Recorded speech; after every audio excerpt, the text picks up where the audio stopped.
I'm telling you, the NFC is just loaded this year at the top. The playoff race is incredible, and it will be a fascinating last 3 weeks of the NFL season as we watch everything kind of play out. And you know the quality of depth of the top teams in the NFC is good when we're talking about it might take 11 and 5 to make it in as a wild card team. And some years you get that. I think back to like 2008, and the Patriots finished 11 and 5 and missed the playoffs. That was the year that Brady had his knee shredded by Bernard Pollard and Matt Castle came in. But it doesn't happen all the time. There are plenty of years where 9 and 7 get you in. There's some years where 8 and 8 can get you in, and every once in a while maybe 7 and 9 can get you in. But you usually think about it as 10 wins. Typically, 10 wins get you ins. Not always, but the vast majority of the time. But we're looking at an NFC playoff picture this year where you could have one or two, potentially 10 and 6 teams fail to make the playoffs. Just crazy. And as you look at it, you've got the Eagles at 11 and 2, even without Carson Wentz. They're still 11 and 2. The Vikings are 10 and 3. You've got the Saints and the Panthers at 9 and 4. The Rams at 9 and 4. You've got the Falcons at 8 and 5. You've got the Seahawks at 8 and 5. And the Seahawks are on the outside looking in at 8 and 5 right now. And you look and you've got Detroit in the mix as well at 7 and 6. And you say, man, it's going to be really tough to crack those two wild card spots with Carolina, Atlanta, potentially Seattle, and maybe even Detroit. But I'm going to tell you this much. It's not a certainty to happen. I won't even necessarily say it's likely to happen, but it is possible still that either the Green Bay Packers or the Dallas Cowboys could still find a way over these last 3 weeks of the season to sneak their way into the playoffs as a 6th seed, get a wild card spot, and then look out if they do. And again, I'm not saying it's likely or probable or very possible, but it is possible. It will take quite a number of things to happen, but again, we're talking about the NFL. Crazy things can happen all the time. And when you look at the Packers and you look at the Cowboys, somewhat similar situations, teams with expectations that have had disappointing seasons. The Cowboys lost Ezekiel Elliott for 6 games ultimately due to the suspension. The Packers lost Aaron Rodgers for a good portion of the season with the broken collarbone. So these are teams that have been playing at less than full strength without their arguably best players, but have managed to kind of scratch and scrap and claw. And with their wins on Sunday against hapless teams, the Cowboys pulling away from the Giants in the fourth quarter, the Packers coming back to beat the Browns in overtime, both of these teams are sitting at 7 and 6, and they're in the ball game. They have a chance. Now, for both of these teams, it will not be easy because they have some major obstacles in front of them. Working against Green Bay, they have a really, really tough closing schedule. They got to go to Carolina in Week 15. They host Minnesota Week 16. And then they go to Detroit in Week 17. If you're trying to win your last 3 and get into the playoffs, that's not exactly the schedule you want to see against 3 potential playoff teams. 2 likely playoff teams in Minnesota and Carolina, and another team in Detroit that has at least a chance to make the playoffs. A team that could end up with 9 or 10 wins this season. That's a tough, tough schedule. Then from a tiebreaker standpoint, the Green Bay Packers have a head-to-head loss against Atlanta. Head-to-head win over Dallas, sure, but that head-to-head loss against Atlanta could potentially loom large. And then while Aaron Rodgers has been medically cleared to return to play, he has missed a lot of game action this year, and throwing him back into the fire potentially against Carolina. Is he going to be rusty? How rusty is he going to be? How much of an impact is it going to have on the offense? Would they be better off for one more week playing a Brett Hundley? As crazy as that sounds. And then again, thinking about you have to have 3 straight wins and you've got to get other help. It's a big ask. And working against Dallas, the head-to-head tiebreakers that the Rams hold, the Falcons hold, the Green Bay Packers hold by beating them head-to-head, makes it really challenging for the Cowboys to get in, even if they win all 3 games. Detroit currently has a tiebreaker as well. So the Cowboys are sitting there. Yes, they're at 7-6, but they're the last of the 7-6 teams in terms of the hierarchy of tiebreakers. They've got a long road to go, and they've got a longer road to go even than the Green Bay Packers, in part because of the head-to-head loss against them. Now, the whole dynamics of everything could be different here. If the Cowboys had beaten the Packers early in the season, we're talking about an 8-5 Cowboys team. The dynamics are vastly different, but that's not what happened.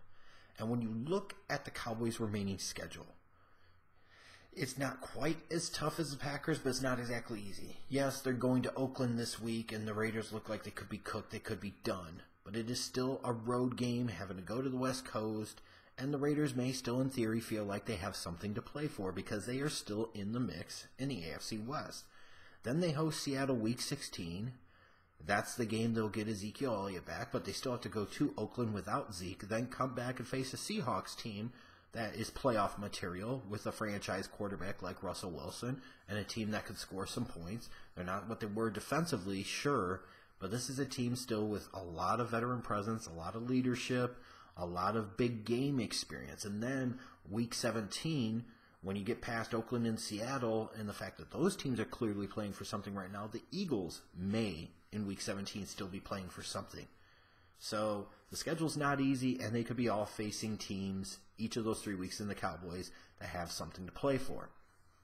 But again, as I referenced earlier, both of these teams have a chance. Green Bay, technically, because of the head-to-head win, they have a tiebreaker over the Cowboys, so they sit one spot ahead of them in the NFC seeding for the playoffs. Here's what would have to happen for Green Bay to get in. The path of least resistance, and there's still plenty of resistance there, they've got to win out. They need Aaron Rodgers to come back and beat Aaron Rodgers game 1 against Carolina. They have to beat Carolina, they have to beat Minnesota, and they have to beat Detroit. And again, that's a big ask. But it could happen.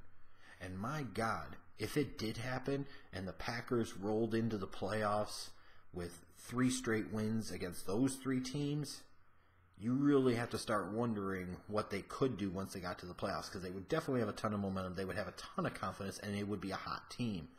The Packers would need the Rams to win the NFC West, because if the Rams do that, then that puts the Seahawks in the wild card mix, and assuming the Seahawks will lose just even one of their last 3 games, if the Packers win out, the Packers would have the head-to-head against the Seahawks because they beat them in the season. So they need Seattle to lose once, and they need to make sure that the Rams win the NFC West, stuff that's out of their control. If they beat Carolina Week 15 and they win out, they would need Carolina to either lose one more game, because then if both teams were 10-6, the Packers would have the head-to-head tiebreaker on them, or they would need Atlanta to lose 2 games. If the Packers beat the Panthers, then the easier path potentially would be hoping that the Carolina Panthers would lose an additional game.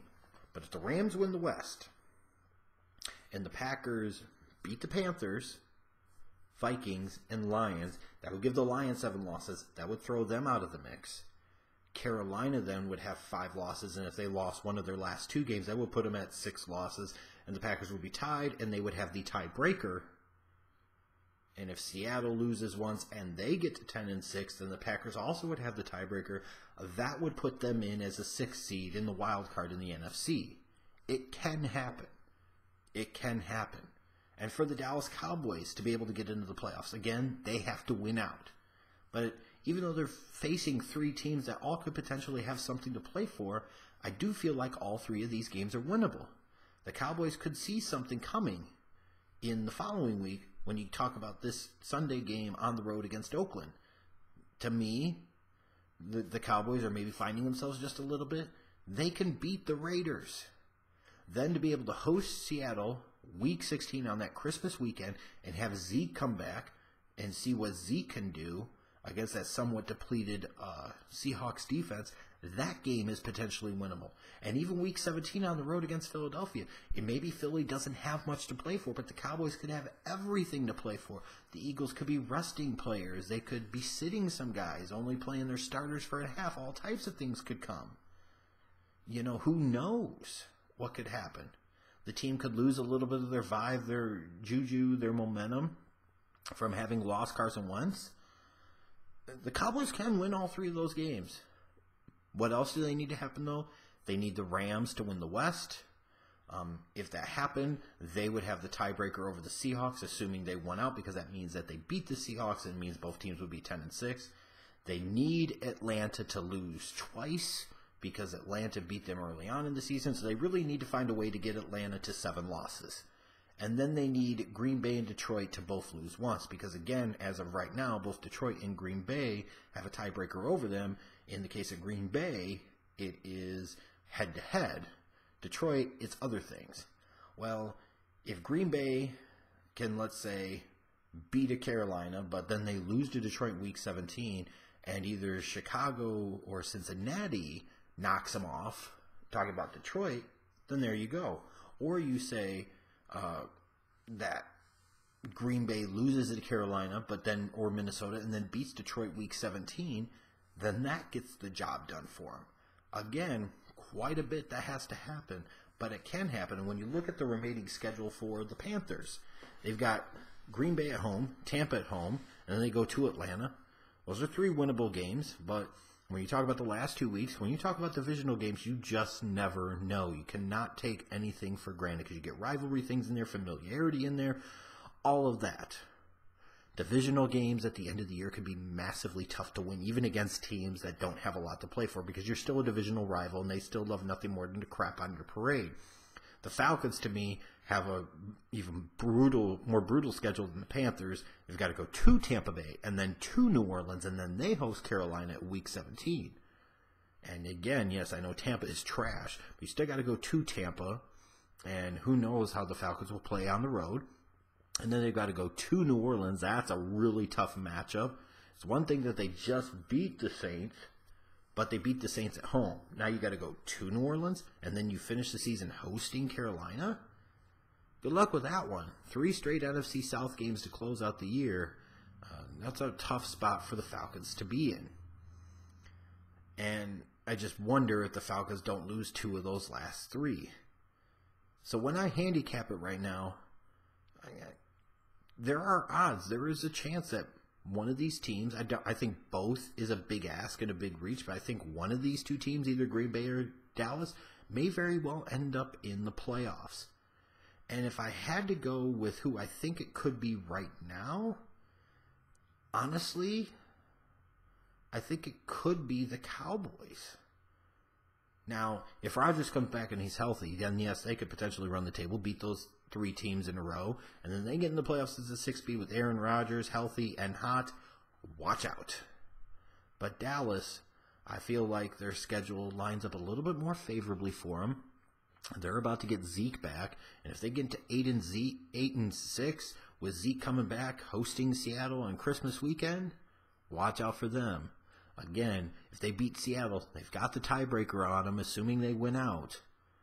They would, yes, need the Rams to, not lose more than 1 game, even if it was to Seattle, to make sure that they won the NFC West.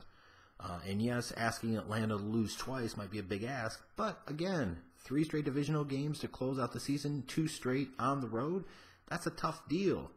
And asking Green Bay and Detroit to lose 1 more time when they've already lost 6 times apiece this year, Green Bay, for all we know, could lose right away against Carolina. Detroit could end up losing to Chicago. They could lose to Cincinnati. They could lose to Green Bay in week 17. Any number of things can happen.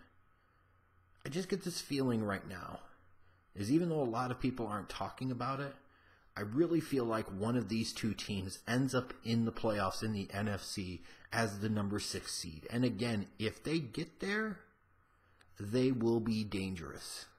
Now, you let me know what you think. Do you think either Green Bay or Dallas has a shot? If so, who? If not, why not? Let me know in the comments section below or on social media. Remember, @TheJeffSchlegel is the Twitter handle.